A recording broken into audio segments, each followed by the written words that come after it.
Hello, and welcome, everybody.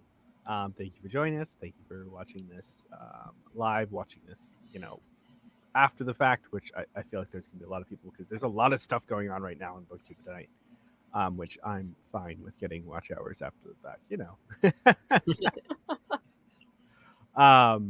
and of course, we have to point out the fact that yes, it is a beautiful thumbnail. Thank you, y'all. And also, the most obvious thing, it's been 84 years since we discussed Shards of Earth. It's true. It'll be another 84 before you discuss Lords of Uncreation. Well, finally, we're here. We lost an Anitha, but we gained K-Fox and Mike. So. It's true. So, does everybody want to introduce themselves? I'm fine. Starting with Evie. I'm kidding. So I'm Evie from the channel She Was Only Evie. I feel like I do 80% of my content, discussions or otherwise, with Pete nowadays. So if you know Pete, you probably know me. So Highly like Kim? My name's Michael. I go by Mindlin on Discord and other social media if you see that, because there's a million Michaels. I don't have a channel, but this is only my third appearance on BookTube at all. I actually read this book quite a while ago. So I took notes. I looked up some stuff and took notes so I don't accidentally talk about anything in the third book. But I left my notes at work, so hopefully I remember everything. All right, I am K-Fox or Kim, either is fine. I have a channel. I think my last upload was 2 years ago. Is that right? But something like that. Yeah. But I exist online. I try to create content in other spaces, but honestly, at the end of the day, I mostly exist in Discord, and I like discussing fantasy and science fiction. I recently started diving into climate fiction, so if anyone has any climate fiction recommendations, then that's pretty cool. But yes. And allegedly, we are reading Russian fairy tales. So Yep. I mean, we are just slowly. Hey, speaking of Anitha. Hey, she's back. Oh. That's rude. Very rude, Anitha. Chill. Yep. And of course, I'm Podrix Pete. This is my channel. All that yada yada yada. So, Eyes of the Void, second the book of the I almost said Risen Kingdoms trilogy for some Nope. architecture. It's been so long, Pete's brain is fried, and he's gone back like 3 years to Alan's read-along. Has it been 3 years? I don't know, 2 years? I don't know what time is. Okay, I was going to say there's no way. Yeah, no. So this is the final architecture series by Tchaikovsky. We will be spoiling the first and the second book. If you have not read the first and the second book, you should probably come back later. Yeah. And they're already blaming you in Discord for this, Anitha. So it's all Anitha's fault. Cool. So what did you guys really like about Eyes of the Void? So I enjoyed Shards of Earth. I don't remember exact details of what I liked about it because, again, it's been 84 years since I read it. But I greatly loved this, which is unusual because it's the second book in a trilogy, and normally second books are like, middle book syndrome. This, for me, is not. So, yeah. Bye, Nita. Bye, Nita. Bye. Yeah, I feel that the whole non-middle book syndrome type of deal. I feel like most series would actually start where the first book kind of ended, right? I feel like they would have maybe done the prologue, and then like the end of book one would have been the start of. Can you say that word again, Pete? Prologue. Prologue. I'm being pretentious. We're gonna talk about the prologues and epilogues. Yeah. So I think he started it earlier than most people would have to get us introduced to the characters. In this book would have been like, let's figure out all the secrets. Yeah, and I will say, before I shut up and let everybody else talk, the aspect that I love the most about the first book of Unspace and like the just the unnervingness and uncertainty of the void and Unspace and whatever that thing is, it being the focus in this book, it was like, yes, this is what I wanted. So it's very sci-fi manifestation of depression. Mm-hmm. I actually liked book 1 and book 3 in this trilogy more than this. I like this one, but I think to me it was the weakest one. I like book 1 and book 3 more. Kick him out. What that? I did like I had a lot of theories about what might possibly be the big mystery of like what was going on in the universe at this point, which I'm not going to say what they are because I was wrong, and I don't want to like rule it out if you're thinking that might be a thing. But I'm curious when you guys finish the trilogy, like I'll let you know what it was and see what you think. But yeah, sometimes I felt like this book did have a little bit of middle book where it dragged just a little bit, and was a little bit repetitive with a little bit of like some of the stuff. But overall, I think I gave it 4 stars, so I did quite like it. I actually am in the same camp as Mike. I liked the first book better, but that's not to say that I disliked this book in any way, shape, or form. No, that's exactly what you're saying. Anyways, I hated it. But I think that for me, it would have worked better if the big reveals between book 1 and book 2 were switched, if that makes sense. I felt like the big reveal at the end of book 1 was just a lot more of a shock, like a breathtaking thing, whereas the sort of big reveal for this one was like, oh, is that all? Okay. But I will say that I really did enjoy the build up for it, and I really did enjoy a lot of the unspace exploration and like I guess the theoretical side of things. I did really like that. Idris has very much become like one of my favorite characters like ever. Honestly, I love all of the characters so much in this series already. Like if you were to ask me my favorite, I would have to name like 5 and say they're all tied. So yeah. Nice. Yeah, I also really love the exploration of Unspace. I wanted more of like that sort of thing at the first half of the book, right? There's very specific things in the first half of the book that I'm just like, I don't know, really frustrated with. But like the second half, when we get to the space station, when after Idris is kidnapped and everything like that, I really love that part. And I think the first part when they were on the planet, right? They were on I don't remember what the planet was, but the planet with the giant originator ruins. There's a glossary in the back, Pete, if you need help. Thank you. I actually intended to write down like notes and like a glossary for myself, but then I didn't get around to that. So I'm gonna use a lot of real technical terminology like thing bob and stuff like that. Nice. There we go. We get real technical here. Yeah. I'm sure all of our enlightened listeners can figure out the thingy-bobs and thingamajigs and who did it. I don't know. Context clues. It's fine. Yeah, they exist for readers. We enjoy context. Anyways, I think so. There was a very specific thing that frustrated me in when we were on the planet, right? When we were doing the research. Well, actually, kind of two. First of all, I feel like it was built up with Idris being like, "I'm gonna do the research. I'm gonna do the research." And then Tchaikovsky. We're going straight into spoilers, by the way, right? Yes. Mm-hmm. Okay. I already gave the warning to get out.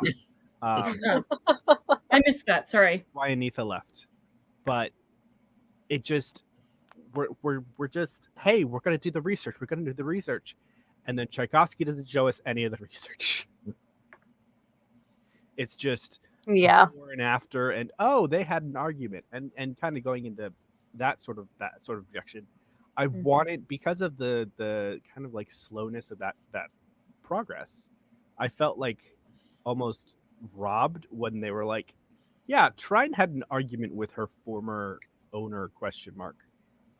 Yeah, that's the correct term. They basically had an argument with the douchey archaeology guy, and we got the back half, like the back last few lines of it, but we didn't get the rest of the argument. And I wanted the rest of the argument because I was like, I wanted like some release of the tension, and the argument would have been great.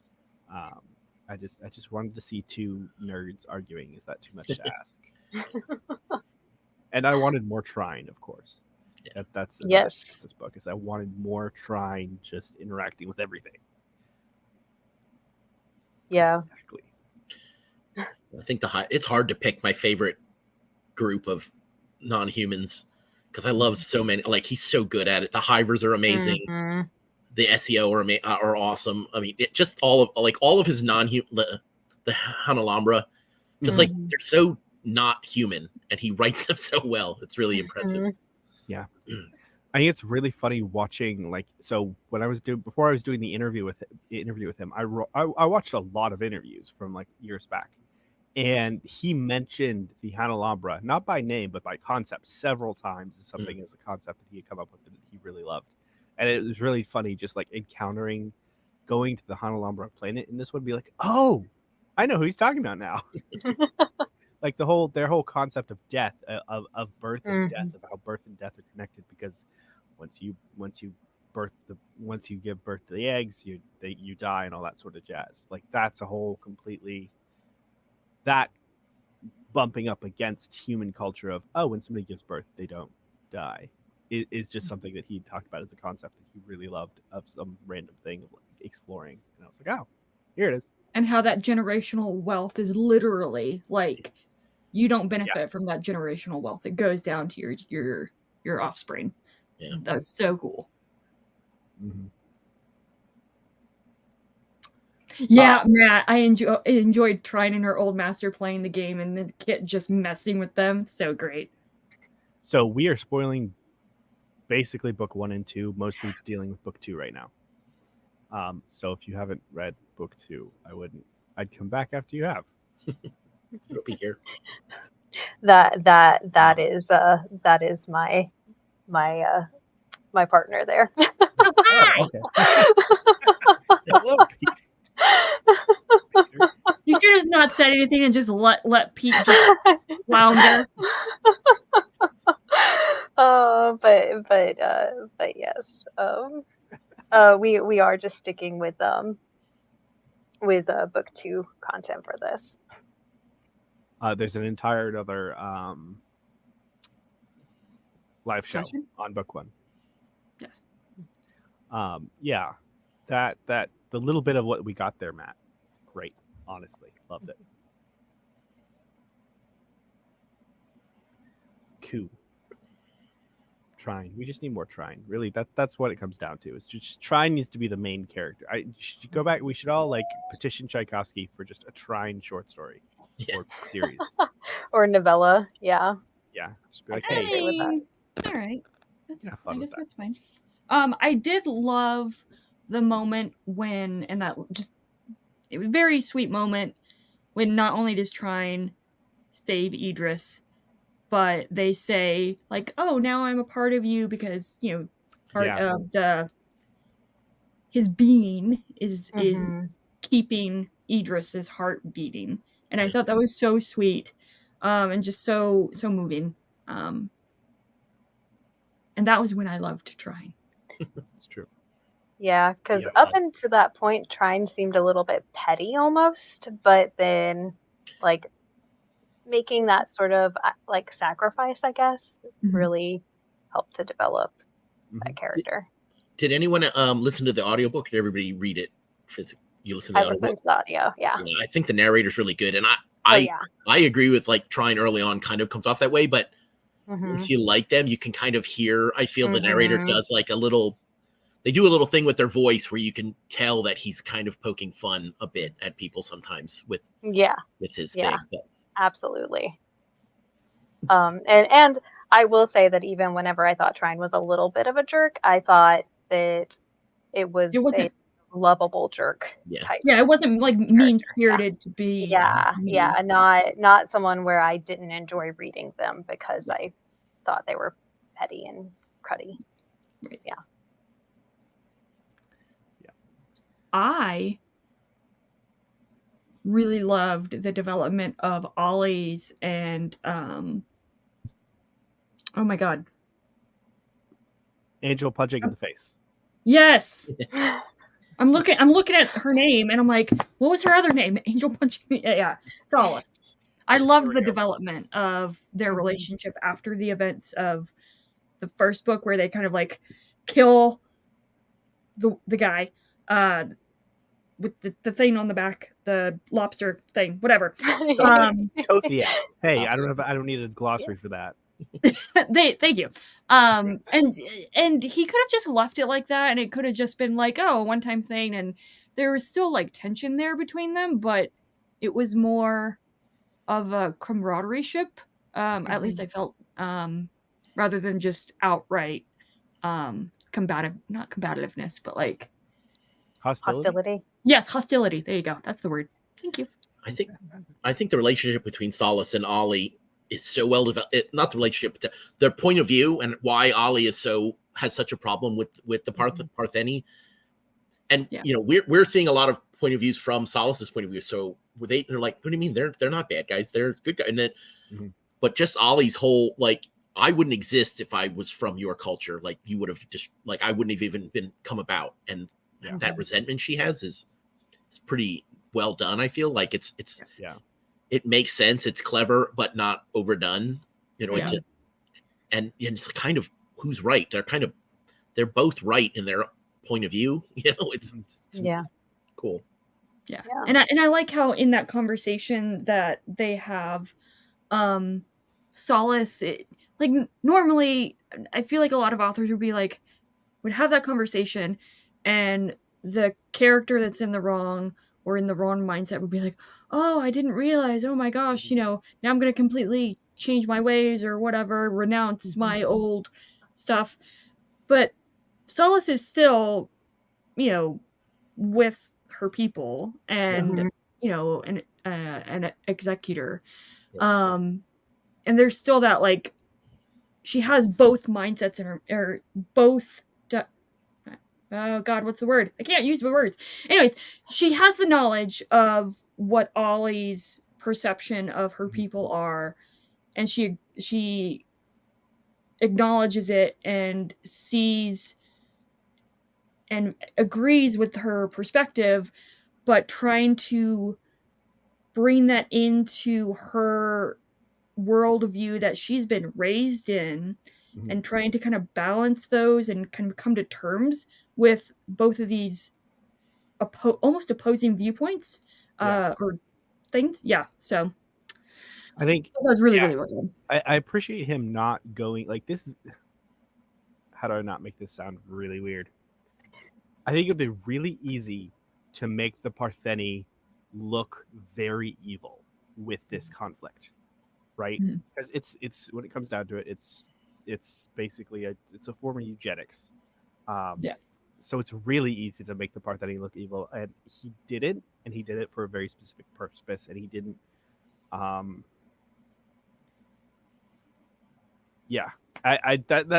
think that's all I'll say because like I don't know, I feel uncomfortable. I don't know. Yeah. But I think part of Solace's character development, though, the kind of like it's kind of like the person that in other stories like leaves home, travels outside of their town, and then comes home, having been out in the wider world, kind of, and has to encounter people that think like she used to think. To some degree, and has to like come to terms like, oh, I've gone out in the world and I've changed. I mean, obviously it's bigger than that, but I feel like that's a good that's a really good development for her character arc through this through the series. Yeah. And I liked, I guess, going back to the Ollie perspective of that relationship, I also really liked how Ollie, through seeing more of the Partheni, was able to kind of understand, oh yeah, these are actually human beings as well. Yeah. And like through Dill, and I don't remember the other one that she kind of hung out with, but the two sort of younger ones, she kind of started to be like, oh wow, like these are young women slash, you know, I guess I don't really know how old they were. It expressed that they were younger.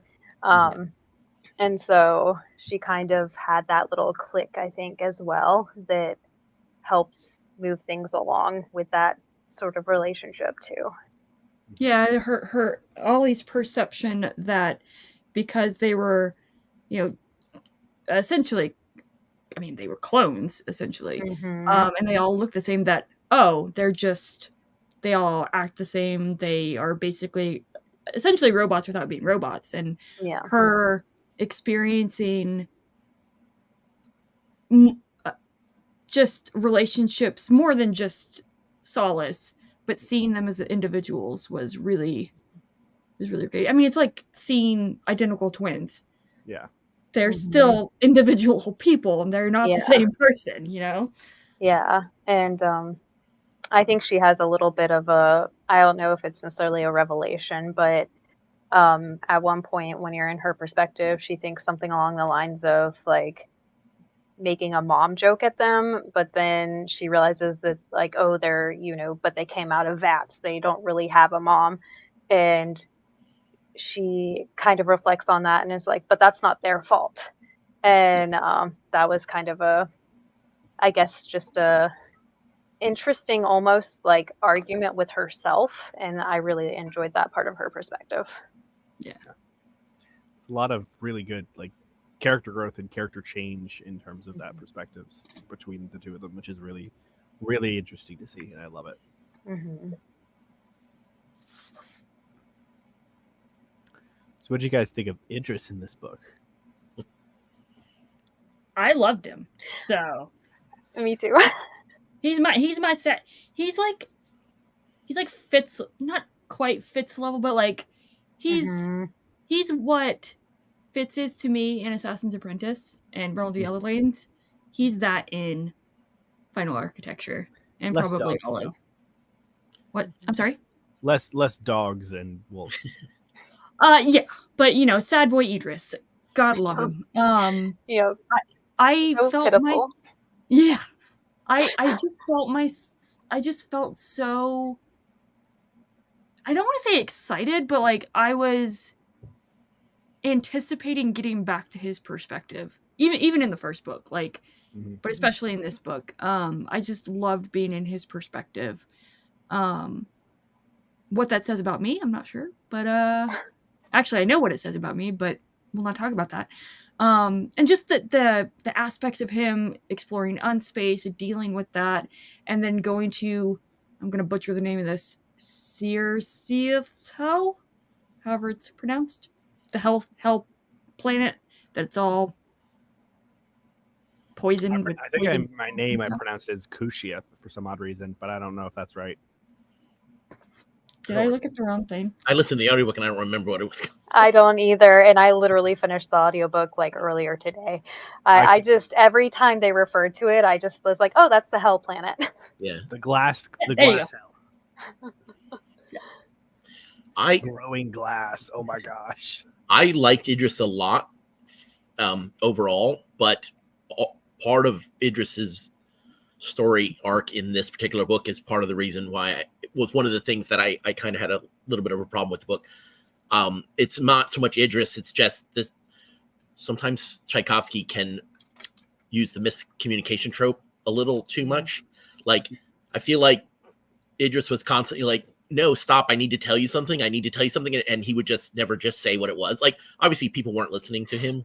Yeah. And he was trying to, like, frankly, talk about something that no one else really, most people didn't have a frame of reference to even understand. So maybe that's what he was going for.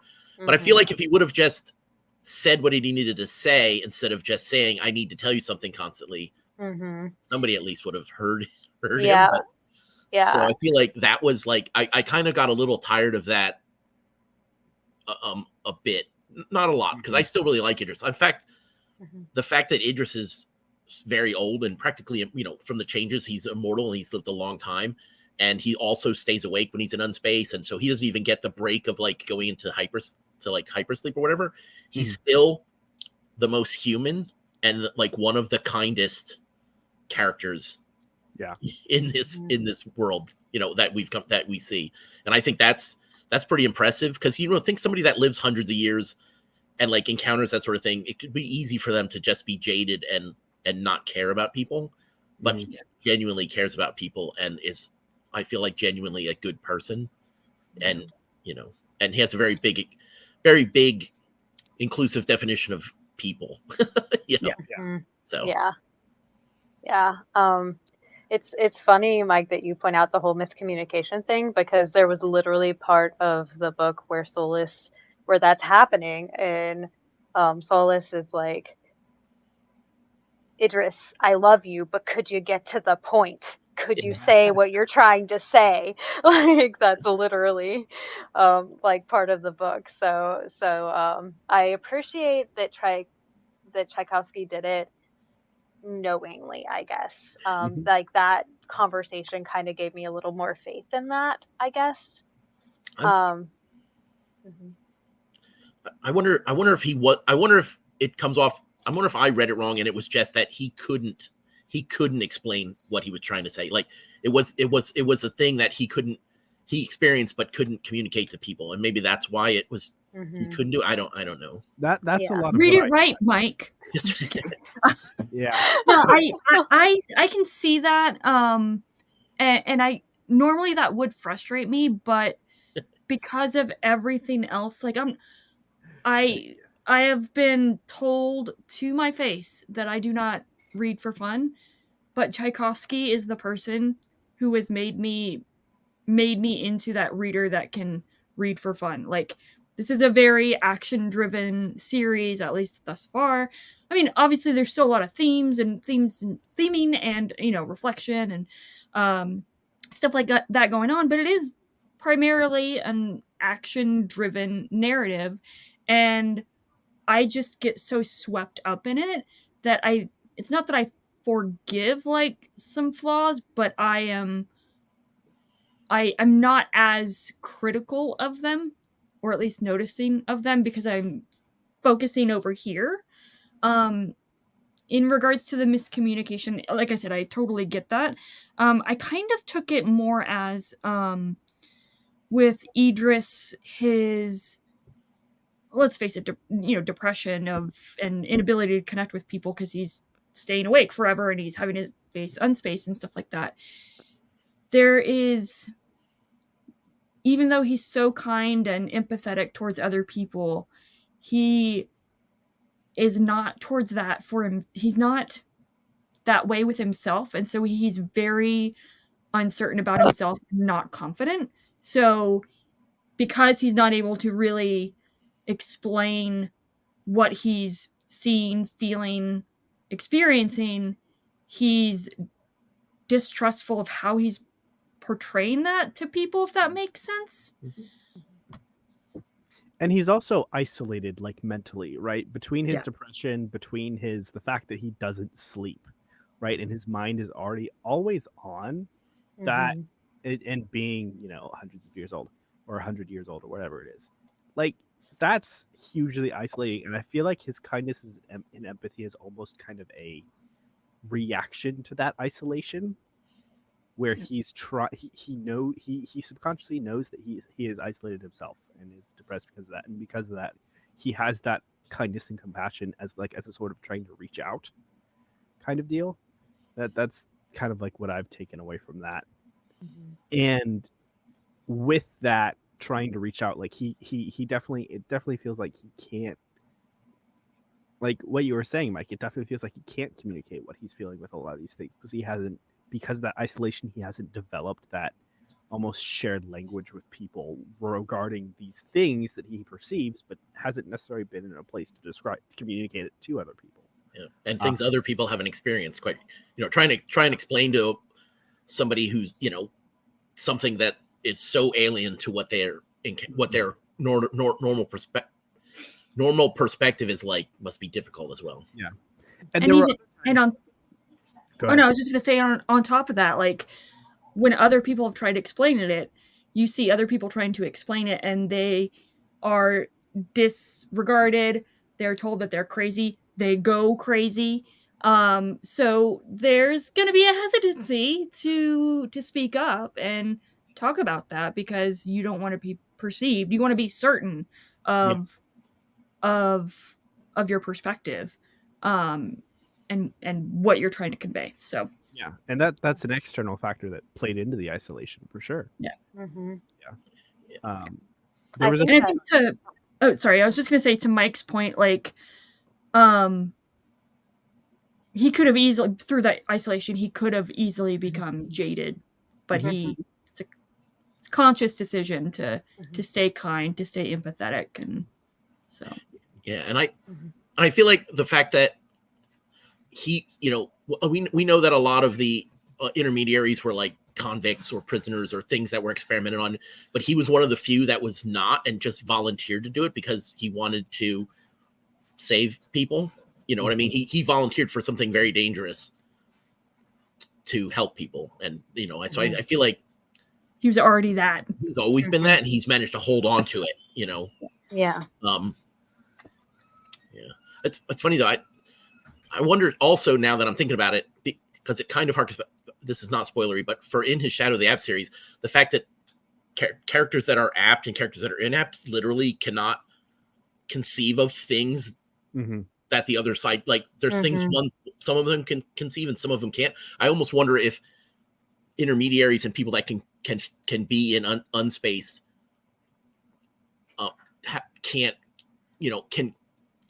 communicate with people that don't, like, if there's just like there's an actual physical reason why they can't really communicate it between them. I wonder if he's carrying, because it's not like it's not a theme it's a theme he's delved into in other series. Maybe.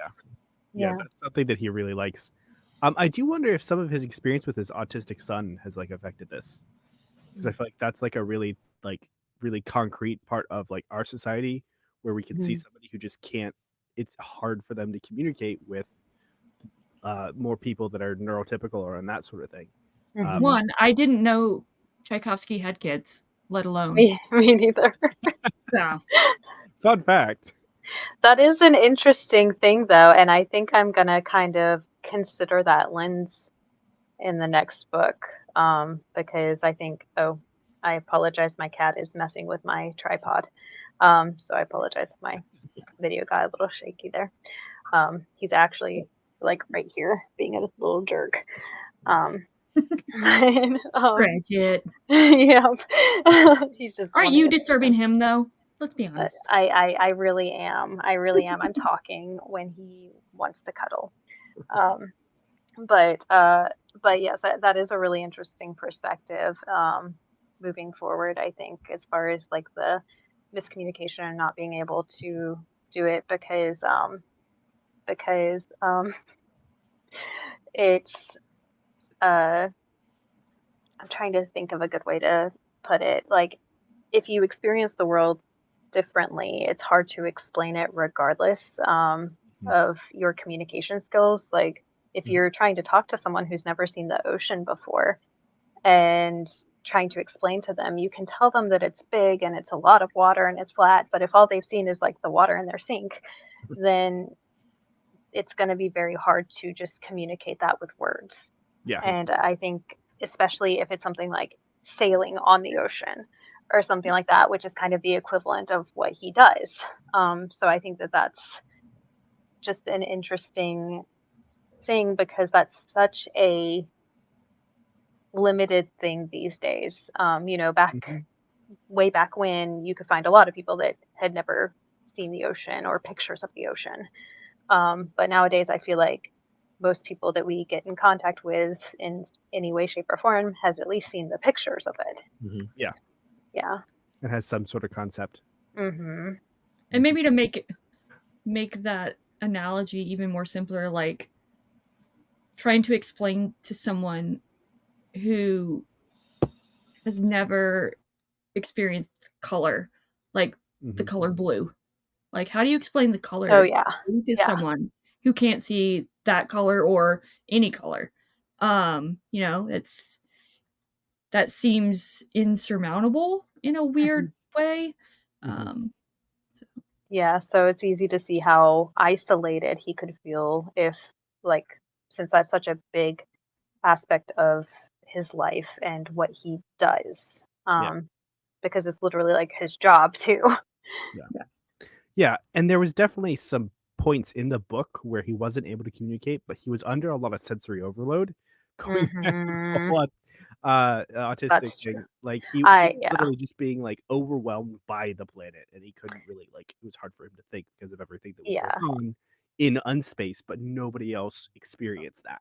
yeah. And can I just say that that from like a writer's like like a writing point of view, I guess Tchaikovsky did a great job with that because I felt overwhelmed Yeah. whenever that happened. I was like, "Oh my gosh, I'm sitting here and I'm stressed out about all this." And it's he just did a great job of like capturing those feelings because I'm not someone who really likes crowded spaces or Mhm. like if a elevator's really crowded, then I start getting like really, you know, eh, about it and stuff like that. So like he did a great job of kind of capturing that in words and yeah. I agree. For sure. Yeah, just this whole theme of I feel like this series in particular really delves into this one thing that pops up in a lot of his books and stuff, and just the theme of like the other and Mhm. understanding and communicating and empathizing with people that are other than you. Yeah. And Mhm. it's on full display in this series, whether it's from all the different alien races, whether it's from um, Idris having like a sixth sense, literally, and trying to Mhm. communicate that. It's very much present and evident, and it's really one of the big reasons why I love his writing, because I personally I feel like I have some sort of sense of like I have a very limited perspective of the world, and I like trying to understand other people and where they've come from and stuff like that. So his type of writing is very much like down my alley of yes, somebody else Mhm. kind of Yeah. gets it, maybe in a different way than I do, but Yeah. like he really is passionate about this particular like theme and subject, and Mhm. I love reading about it. Yeah. I think that he has a great his stories are the type uh you hear sometimes that reading fiction helps you to build empathy, and Mhm. I think that especially reading these books definitely applies to that because it shows so many different perspectives from so many different backgrounds and everything, and none of them are unreasonable. None of them feel, I guess, like Caricature, not quite, but yeah, Maybe the cult guy, the SEL cult dude, pretty much him, and that's it. yeah, yeah. yeah, Well, yeah. as soon as you put Colt in there, that's Yeah, I was gonna say, I feel like you have to follow them from day one in order to get like a Mhm. cult, like understand a cult yeah. person. So that Oh would yeah, take a lot more than just one perspective in the book, kind yeah, of thing. yeah, and we're very much outside his perspective. Exactly, exactly. I think the I can't think is the bad guy, the Russian. He sounds right. They use a Russian accent in the audiobook, but Yeah, Oh, the the Baron. that whole Baron. family, his whole those guys are. It would be yeah. real easy to make like Hugh the bad guy, but the fact that like within Hugh itself, there's like conflict between Mhm. people that are corrupt but have a lot of power, and they have to like deal with them without work without letting them like but still work against them in some ways. Mhm. I thought that the Mordant House perspectives Mhm. was interesting. Yes. But it's fun. It's funny because the Aristor, I forget what they're, you know who I mean, the noble family, the one they kind of approached cartoony evil a little bit, but I feel like I just believe that they were that entitled that they just were like, oh no, this is just the way. Clearly, this is just the right way for it to be, for us to be in charge. And it, you just, I feel like he walked the line between cartoony evil and somebody that's like, yeah, I believe these people are this awfully entitled and are terrible. I mean, in today's day and age, there's definitely like been absolutely, and there's so many people out there that are entitled. So I don't think it's too far of a, but you're right. It's almost there of just like, could somebody really be this?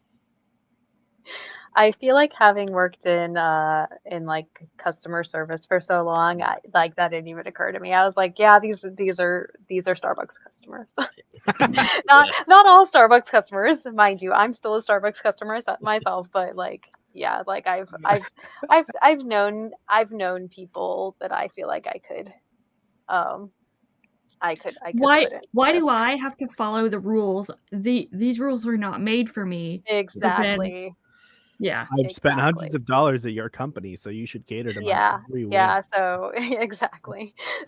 So so yes, I feel like those like perspectives, yes, they were extreme, but they were still not unreasonably so in my opinion. I think what I really like about Tchaikovsky's writing, and particularly in the final architecture, if you hear banging, by the way, George has gone absolutely bananas with one of her catnip toys. So she decided now to have fun. Anyways, so what I particularly like about his writing in this trilogy so far is the characters aren't caricatures, and they aren't like archetypal or, you know, like you said, why is that word so hard? Mustache twirling, or anything like that. And there's like, oh no, I'm not the, you know, stereotypical good guy. But they toe the line with being caricature, having like melodramatic moments, toes the line there, but he never surpasses that line. And I think that makes the space opera-ness of it that much more appealing and believable in a way. Because you're in this huge intergalactic space thing, you have all these creatures, you have the unspace, you have the architects, so he has to break the disbelief just enough. And there's a lot going on that I feel like he's got to break down that belief a lot without completely losing the reader, if that makes sense. Yeah, writing a lot of these characters, sometimes you have to, you especially when you like characters like Trine and stuff like that, you definitely have to toe the line between, you know, alien and something that is known. And that's like the difficulty of writing anything that's like, and I think he did this really well in Children of Time, right? Writing freaking spiders, these things that are inherently not human, but humanizing them enough that people can connect with them. Kim, I can't remember. Have you how much Tchaikovsky have you read? Because I know Mike has literally read everything. Pete, you've read almost everything. I have 1.5 to go. I've read Guns of the Dawn. That one is still my favorite of his, but like this sci-fi is getting pretty close to that. I won't lie. And then I read, I think, the first 3, or I think I read the first 3 of the Shadows of the Apt, and I DNF'd on the 4th one, potentially. Oh, snap. Yeah. Fight. Just kidding. But I might go back to it after this trilogy, but just because I am enjoying it so much. And some of the issues that I had with that series, literally in the first book of this trilogy, he did the opposite. And so that makes me feel more confident that it won't be an issue in the following books. Yeah. Yeah, his writing definitely changes in book 5, where he gets a lot more, I don't know, character focused. Yeah, with very specific characters. Yeah, and I just have some very, very specific pet peeves, and they're like I said, they're just very specific, and he didn't technically do one of them. He just got close enough that it made me mad. Yeah. Okay. Yeah. I will say that kind of you reminded me, Pete. I mean, to be fair, I've only read this, Guns of the Dawn, and Tyrants Philosophers, but I love how dynamic his writing is. Yes. You can tell it's Tchaikovsky, but I don't know what comes first, whether the story comes first and he writes to the story, or writes the narrative for what the story needs, or he decides on a narrative voice, authorial voice, and then the story builds from that. I don't know. It's like chicken or the egg situation. I feel like the story comes first for him, and then he figures out what the narrative voice is needed. Okay. Either way, he's very dynamic, and I love how the narrative authorial voice feels still distinctly him while still making sense for the story. Like, the narrative style here wouldn't work for Guns of the Dawn and wouldn't work for Tyrant Philosophers, and vice versa. And I love how conscious he is of that, and is just completely aware of all aspects of the story, and he writes to that. So instead of forcing it doesn't feel forced. Yeah, he's very intentional with sort of his presentation of, I guess, the themes through his characters and things like that. Yeah. You should read Guns of the Dawn, Matt. Because the more people read Guns of the Dawn, the more likely we might get a sequel. Because then it's so good. It's so good. It's really good. It's like I said, I literally have read all of his books, all of his novels and novellas, and a lot of his short stories, except 1.5 Shadow of the App books. And Guns of the Dawn is my second favorite out of all of them. The only thing that, to me, that's better for me personally is Children of Time, which has become my favorite sci-fi. My Children of Time is my favorite sci-fi book right now. So yeah, it's high bar. Yeah, it's fantastic. I've really like kind of going back on track to Eyes of the Void. What, Evie, can you look up that glossary and see what his name was? I really liked a lot of the spy stuff here. It's seeing, we got like teases of it in the first one, but this one really doubled down on like, hey, yeah, they're doing this whole conspiracy thing. They're doing this whole conspiracy to move the human race, and then and like going back to the aristocracy, the entitled people that just like, hey, yeah, we're gonna make sure we're in power when this happens. And I think with a lot of things in this book, maybe not a lot, there are several things that I really liked and I wanted more of, right? So I think this conspiracy type of deal could have been its entire book on its own if he had expanded on it like a lot. And I think he could have written an entire book on his own. And it kind of, I don't know, it vaguely reminded me of The Expanse in some ways, but not because specific storylines are like The Expanse, but just, I don't know. Yeah, I was going to say the same thing. That specifically reminded me of The Expanse. The fact that it kind of like felt like two different things that were like deliberately mixed together, but like, you know, very much like The Expanse with some of the stuff they like, some of the different storylines and the way they were blended. I think it reminds me of that. Yeah. Sorry. Yeah. Was it Colvari or wasn't it Javier Mundy? Was it? Yes, Agent Mundy. Oh, Mundy. Okay. Yep. I keep trying to think Solomon Grundy for some odd reason. but that is not. He is not. Yeah, sadly believable Yeah. for it. Yeah. Yeah, and I think that is one thing just about I guess everything going on, how even with these like big scary things happening, like literally like world shattering, like no pun intended there, things happening, and yet people are still having these like little nitpicky conflicts and stuff like that. I feel like yeah, I definitely agree. It's very believable and very uncomfortably believable because yeah, people are going to be petty even in those situations where like they need to be united against things. People, if there is power, people will want to grab it. Mhm. Like Yeah. that's what it comes down to. Yeah. Yeah, people be peopling. Indeed. Yeah. Yeah, absolutely.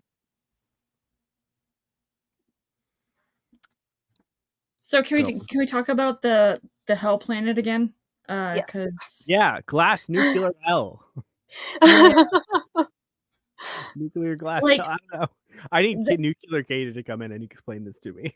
yeah, exactly. It's just, especially at the tour. I'm pretty sure it was at the end. I don't know. Again, it's been 84 years since I read this book.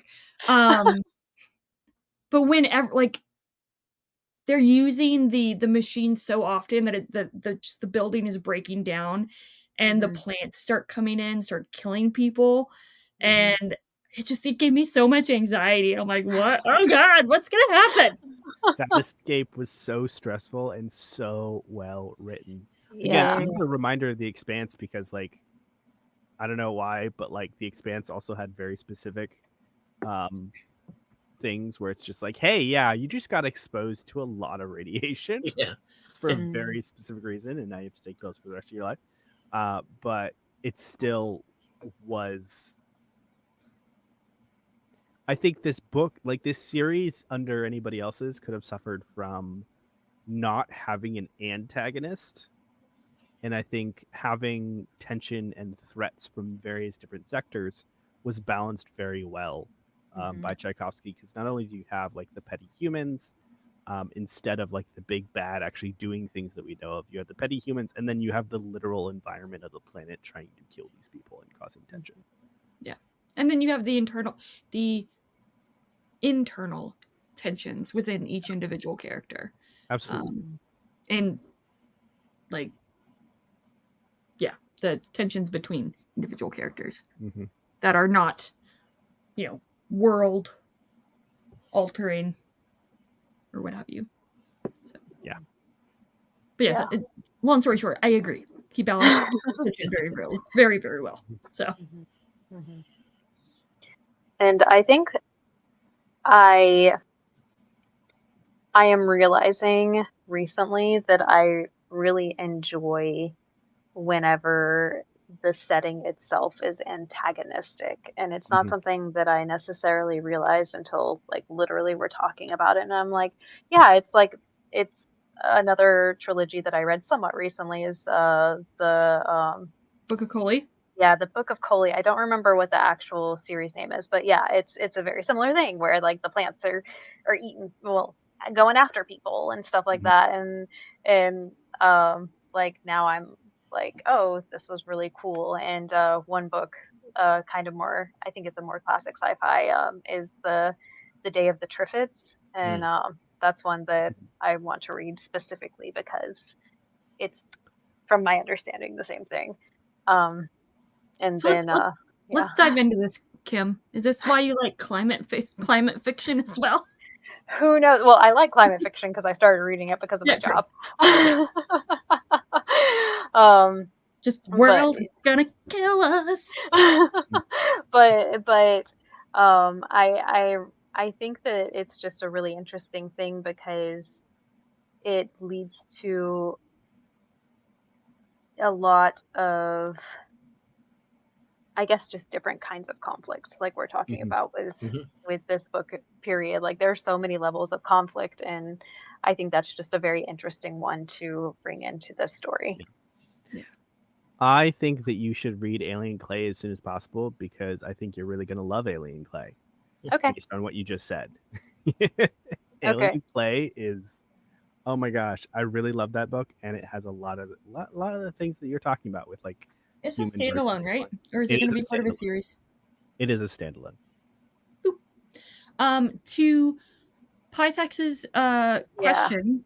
So, actually, to not to slightly answer the question, but also just Mhm. piggyback off of that question for something that I really like is the reveal from the first book, Shards of Earth, where Mhm. we realize that the architects are being controlled by someone else. That's still the same, like, not conflict, but like essentially it's the same type of reveal at the end of this book, but I felt like he really, I don't know how to describe it, but it felt weightier than in the second book because you've learned more about the world and Mhm. the architects.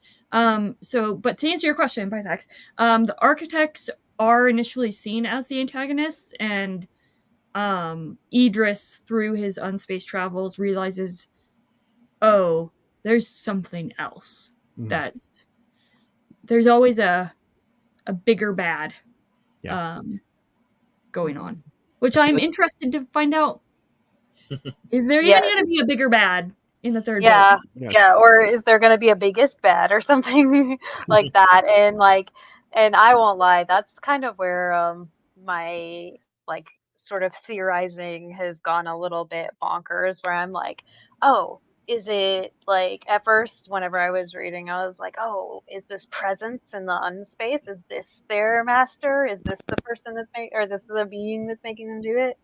Mhm. Um, and then in other ones, like I'm like, oh, is it Ash? Is it Ash doing this? Like, or is it Ash's race maybe?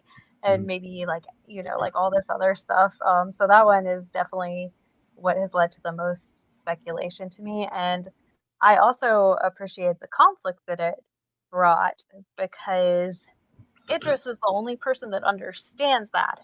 And so whenever it comes to him like being so insistent on the INTS program and stuff like that about wanting volunteers to sign up for it, and people just don't seem to understand why at first. And then Him and double then checking, be like, "Are you sure?" yeah, And they're like, "You can talk to them individually to yeah, make sure that yeah. they are willing participants." Mhm. So, And then him being against, like necessarily harming or killing the architects because they're being forced into this, and other people just being like, well, they're killing us, and him being like, okay, that but doesn't solve the problem. it's not them. Yeah. Yeah. So yeah, I really like the conflict that brings in. So yes, thank you Pythax for bringing that up. Yeah. I think that the architects are probably still seen as the antagonists, quote unquote, Mhm. by the majority of humanity, including, a bunch of people higher up in like Hugh and stuff like that. Because they simply don't either, kind of going back to like the isolation, they just don't believe Idris, or they're like, we don't necessarily have any proof for this. We just have this dude. So and it's also about like what is measurable, right? They can't go after, or until the end of book 1 or book 2, they really don't have any way to go after this mysterious whatever that's controlling them. So Mhm. going after the architects is the only measurable thing that they have. And I think we see this in the what are they? The locust. The locust people. Yeah, Yeah. you see Or the that in the Naramathi. locust. Yeah, the Naramathi character that's at the Hell installation, where he just wants to go after the architects, and by all means, it feels like he knows that there's a presence that is driving the architects forward, but he still like is bent on revenge against the architects themselves. and destroying them and destroying the tools versus going after the master, which is really interesting. Well, I mean, to your point, if you don't know who that is, essentially the architects are the scapegoat because they are the thing that you can point to. And I mean, to what you were saying earlier about like common theming of othering,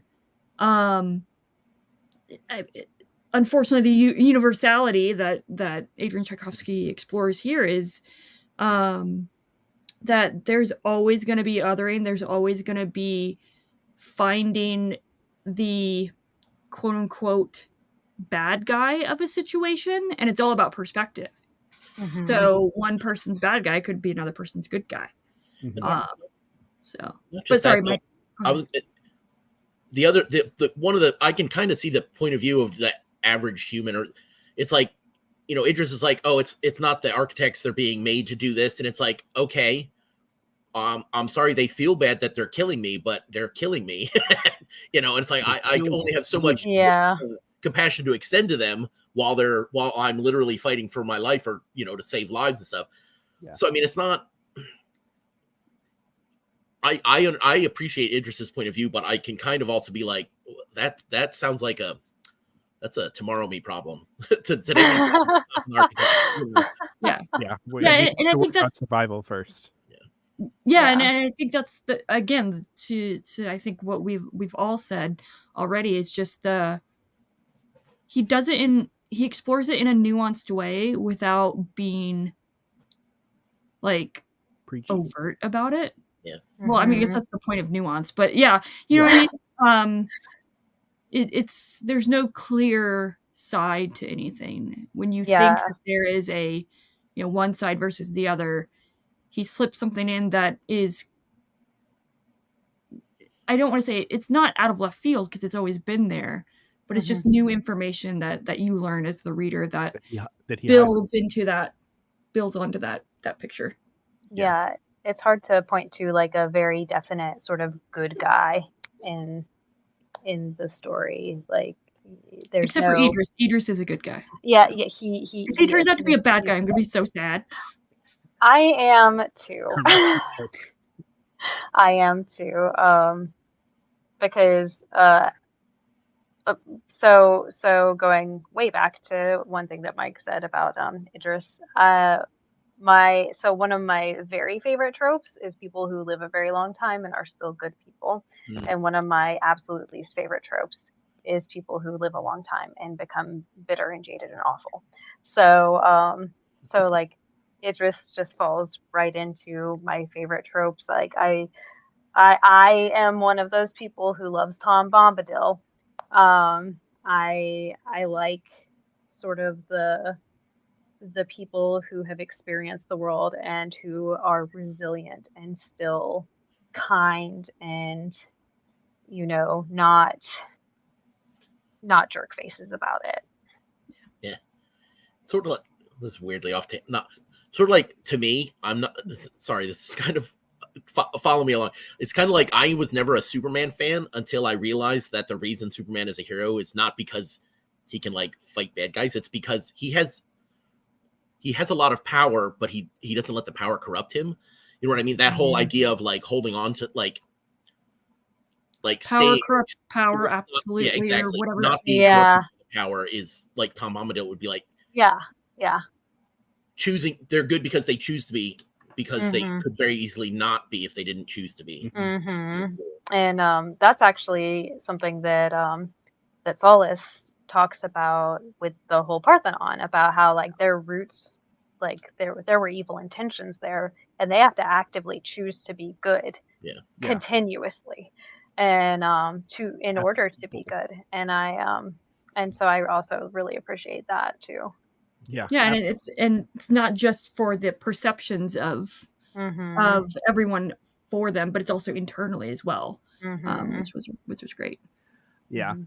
I really like that story with the Partheni of just like, so we could have gone down this path, so we did a bad thing and we might have assassinated the people that had the wrong opinions, which on its face is like, wow, you're not allowing them freedom of choice, but at the same time, you're also like, as a society, choosing to be good, and that could have easily gone the other way. And I think in history we see the reverse, where the bad people with the bad intentions that only want to benefit themselves and have a lot of power tend to use those tactics and gain more and more power from themselves instead of using them in a neutral way in order to do these things. And like, I don't know, I'm not trying to justify political assassination by any means. That's a terrifying thought in our society because of a lot of different things. To bring it down a notch, or make it a little bit lighter, on a very unrelated note to this this series, did y'all see the Tom Bombadil stills from Rings of Power? Yeah, I did, and I was confused. It looks like garbage. I haven't even watched the show. It just the still looks like garbage. I saw one still, and I'm reserving judgment because I personally do not like to make judgment calls based on some still photos. True. I do. That's And you do you. You don't have to watch it. No. I mean, I tried watching like the first couple of episodes. I'm like, I'm good. Also the person who just like really bristles against a lot of negativity. Like if a bunch of people are hating on something, I'm like, you know what? I'm gonna see about that. Because I won't say a lot of my favorite things, but some of my favorite things are things that a lot of people hate. And so I'm always like, we'll see. Matt, do you mean a musical episode in Rings of Power or in this discussion? Because either one of those things could happen. Just you give me the word. I cannot sing. Do not ask for that. Rings of Power, absolutely. There should be. If Tom Bombadil does not sing, if Goldberry does not sing. Yeah. I I really do hope that there are more songs. But honestly, I think that everything should have more songs. That's true. Yeah. But back to Final Architecture. There was. Who was it? Oh, sorry. Go ahead. Oh no. I know, Pete. We've talked before about Shadow of the Apt being a campaign, like a role-playing game setting. I think this would make an amazing role-playing game setting. This whole like universe that he has here. I would love to see just like a campaign book with like write-ups of all the races and the different planets and different locations. I think it would be really neat.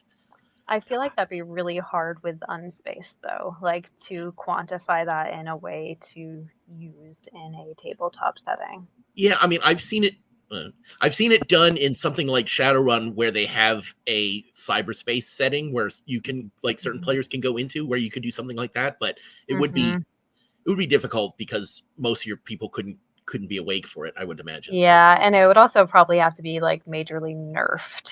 Yeah. But did you find what you're looking for, Evie? Oh yes. So we haven't really talked about Chris. Yeah. Love Chris. I love Chris.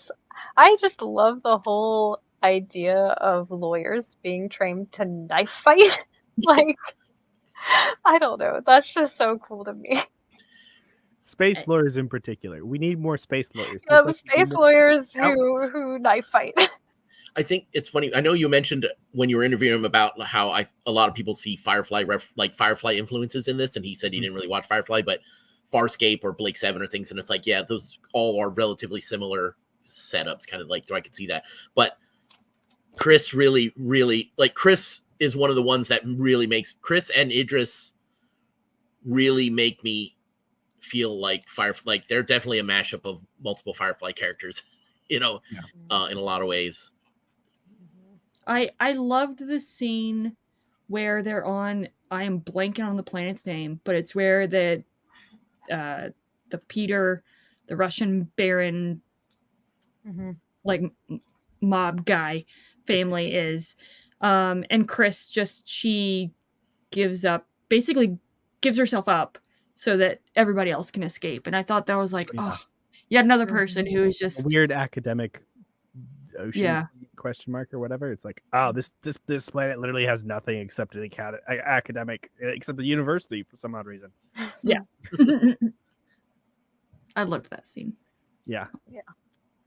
Yeah, no, that entire conversation was really cool. Like I really love when you can see conflict in words, which is why I like a lot of political fantasies, and that's where and Tchaikovsky has his moments where he can do it, and that's where you actually see it for a hot second of just him writing a fight scene in words, and it's really beautiful. I don't think we get a resolution of where Chris is at. Remind me. It's been 84 years, Evie. I know, that's what I'm saying. It's been 84 years.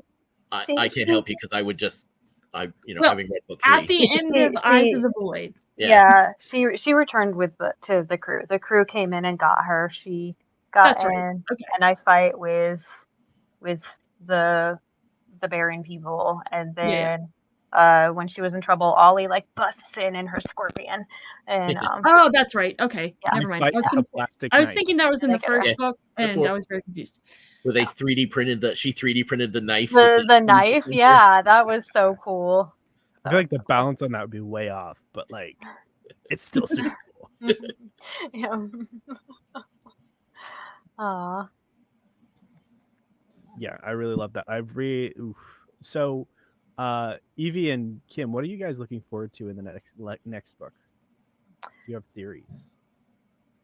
I just want to find out about Unspace. Like I don't want to say that I want answers. Those would be nice. But I just want more experiences of Unspace.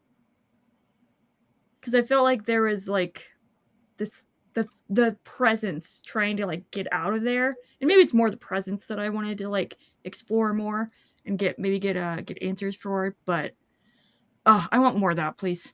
And Idris, of course. So Idris and the Beast. yes. Not making Beauty and the Beast parallels here at all. I want to find out.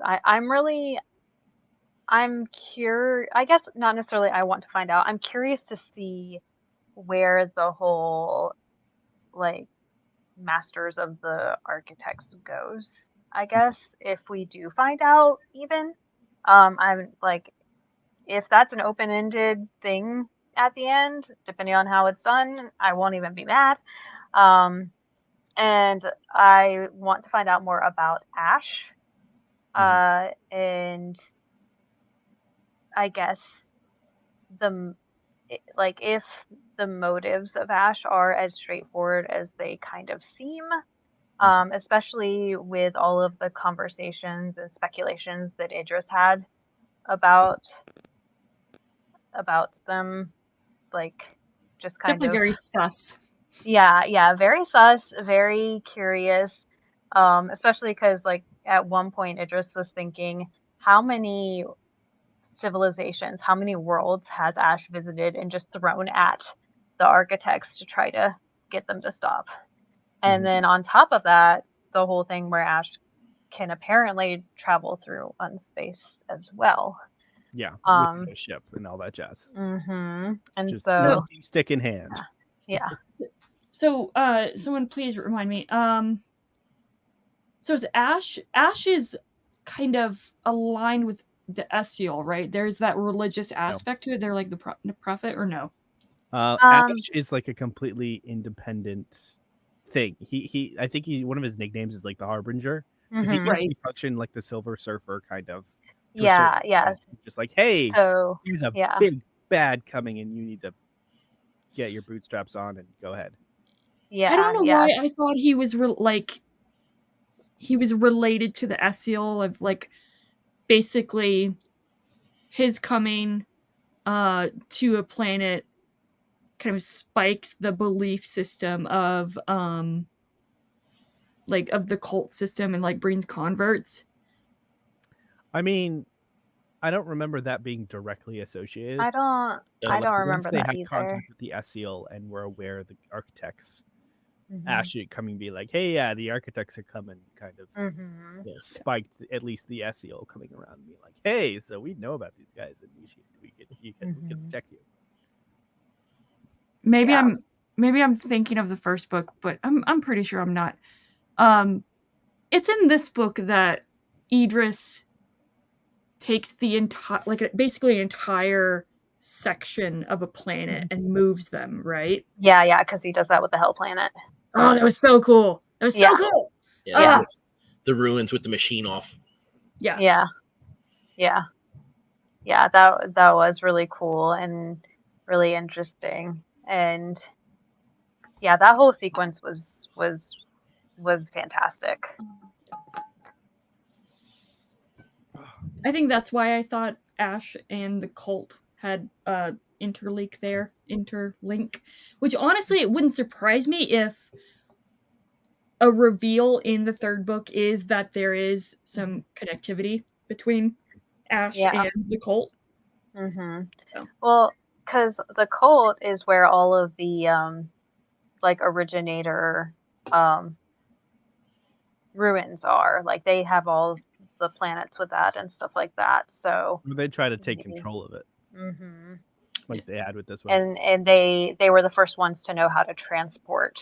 That's they're the only, as far as anyone knows, they're the only ones that know how to move it without it losing its effectiveness. Because that was in the first book. Yeah, they had like a stasis, chest with stuff in it. Yeah, and I am very curious to see if we get more about the originators. I think that part's really cool, and especially the stuff that was revealed in this book, how Idris was like, oh wait, they didn't live in real space.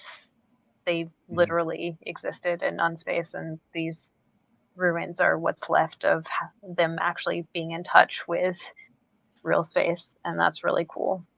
Yeah. But what about you, Pete? What are you looking forward to, and what are you hypothesizing? A mass of theories, and I do think we are going to get answers about the Masters, considering it's called the Lords of Uncreation. Yeah. There's definitely a bunch of different theories, especially after the end of this one. I think the most likely one is probably originators and masters being one and the same. Possibly the presence being either sins of our fathers type of deal, of sins of the originators coming back to bite them and maybe tamping down on them. That's a possibility, as well as the presence kind of spurring the architects on. But it's kind of weird because it uses the architects, right? And it uses architects to erase thought, because thought irritates unspace. That's supposition, but that's an assumption. Yeah. But saying the presence is spurring them on, what is it about the architects that make them either pliable or preferable as tools? Right? I don't get the sense that the architects generate thought in a certain perspective, and I think that sort of shielding is probably going to be a big part of Lords of Uncreation. If they can't destroy the masters of a certain extent, like if it is the presence or it is something in unspace that they can't destroy, the shielding, just trying to figure out what that shielding entails the architects have, and possibly even working with the architects if they can, could probably be a big second half of the book type of deal once they go into a conflict with the architects of their home planet. Considering how your theories in Realm of the Elderlings panned out, I wouldn't be surprised if all of these came true, Pete. So I'm so mad. My mind moves at 6 million miles an hour sometimes. All right. I will say that I will be very curious to see if the originators are the masters, how that explanation unravels, because with what we know now, I feel like it would need a lot of explanation, but we have a whole book for that. Yeah. And if we go into the theory that okay, what if the masters are physical versus unspace resonance? I think we've come into problems of what motivates them about erasing other thought from unspace. Is it just they want to conquer, but they have to use other tools to conquer. I feel like that would be kind of underwhelming. Like if they're just like if they're a physical realm people that use the architects because they are limit. Like, okay, so one thing that could happen is they live in the physical realm. They decided to try to conquer Unspace, and the war left them devastated. And so they have to use other tools as they grow their civilization back, right? And they simply use the Unspace as a detection tool to determine where thought is, and basically carry out a war by proxy. Which it could be a thing, but we'll see. We do. The architects are sentient beings. We do not know if they're actually controlled by the presence that is in Unspace. Yes, we don't know what is controlling them. It's something where so the communication between humans and the architects is such a difficult thing because they're literally these giant, like moon-sized beings. That. By the way, I very much appreciate the cover art with boop. It being architect. That's no moon. That's no moon.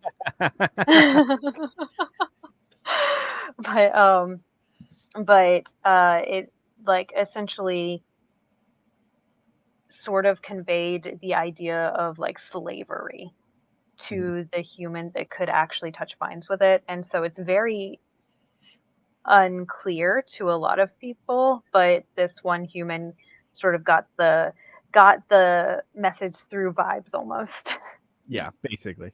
Yeah. It just kind of was like, "Hey, can you stop?" And they're like, "We don't have a choice. We're sorry."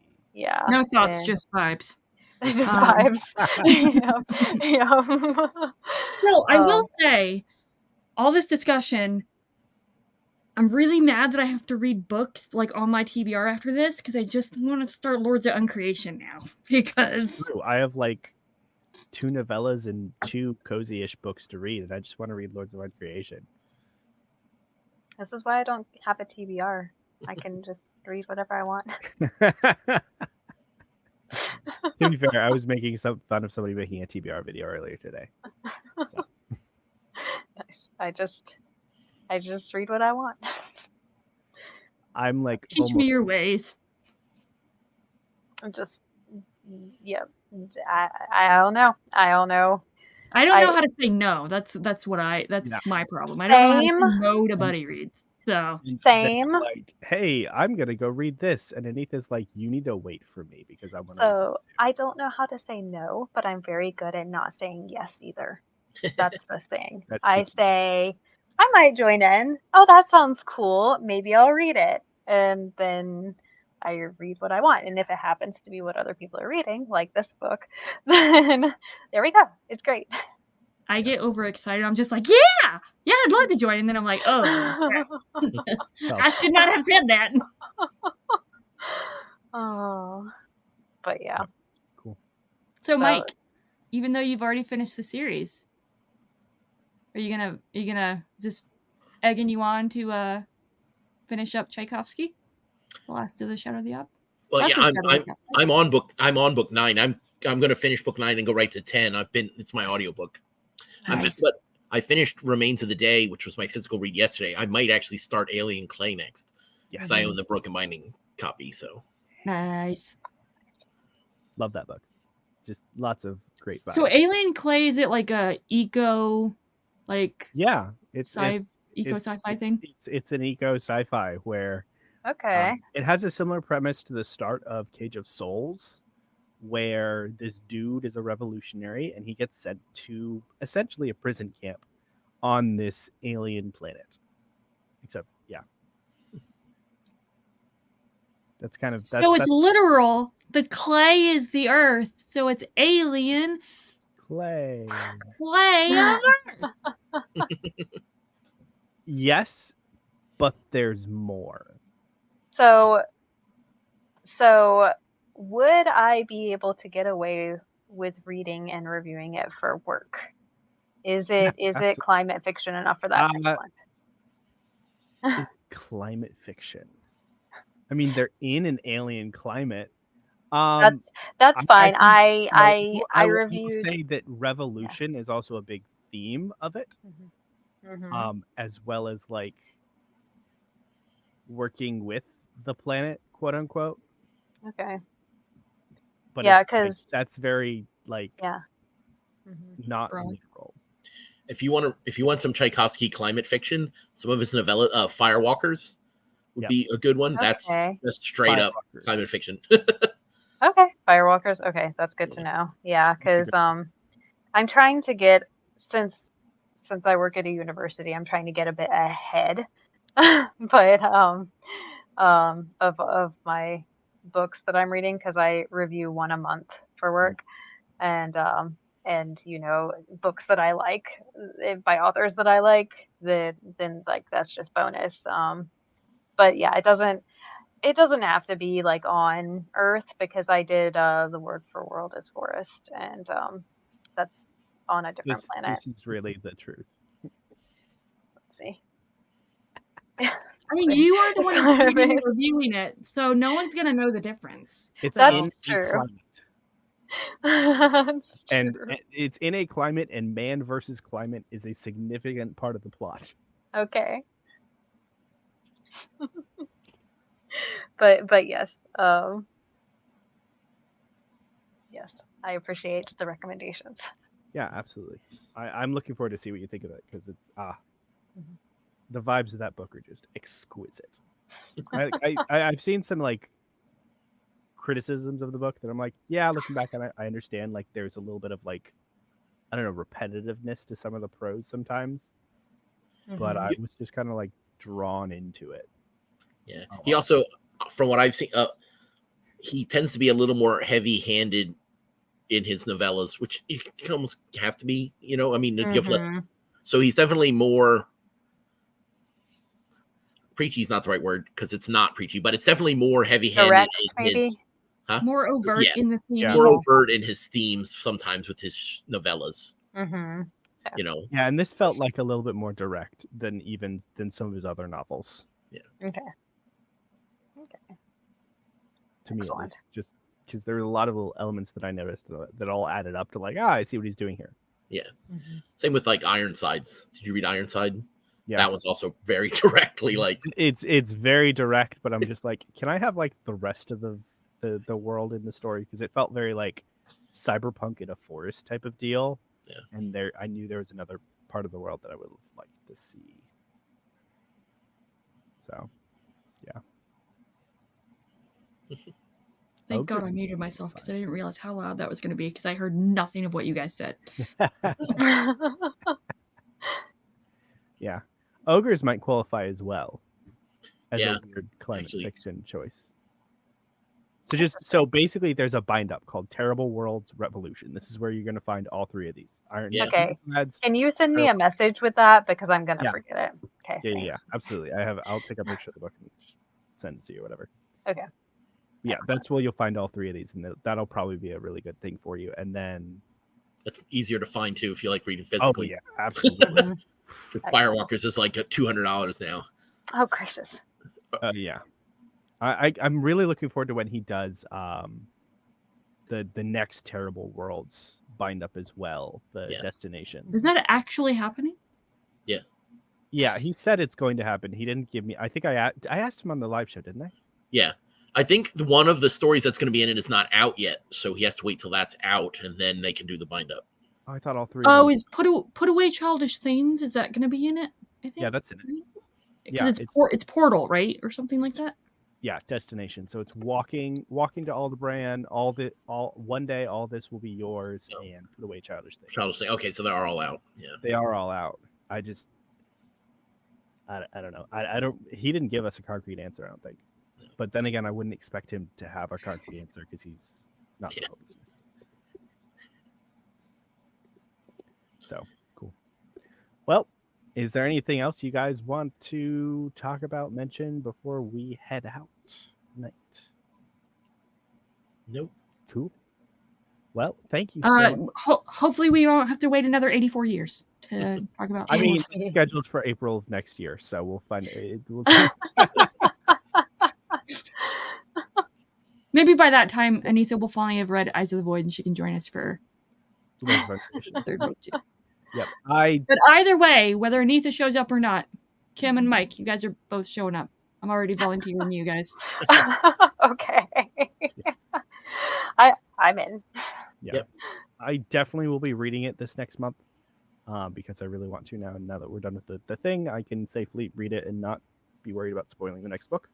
Yeah, I'll probably be Thank reading you, it Terry, relatively for soon. coming on and trying not to spoil the next book. And you did a great job. Or maybe he didn't. We wouldn't know. That's right. So That's true. It's true. I purposely was not looking at his face when I was expounding on my brain. So, because I don't trust myself not to extrapolate little twitches into I'm right. well, thank you, Pete, for hosting and letting us join. Thank you. Yes. A lot of fun. Thank you. Always love talking to you guys. I appreciate it. Yep. Everybody, have a great night. Thank you for being in the comments. Thank you to Matt and Peter and all the other people that popped in and Nitha. Everybody have a great rest of your night. Make sure to get some rest because that is important. And have a great weekend.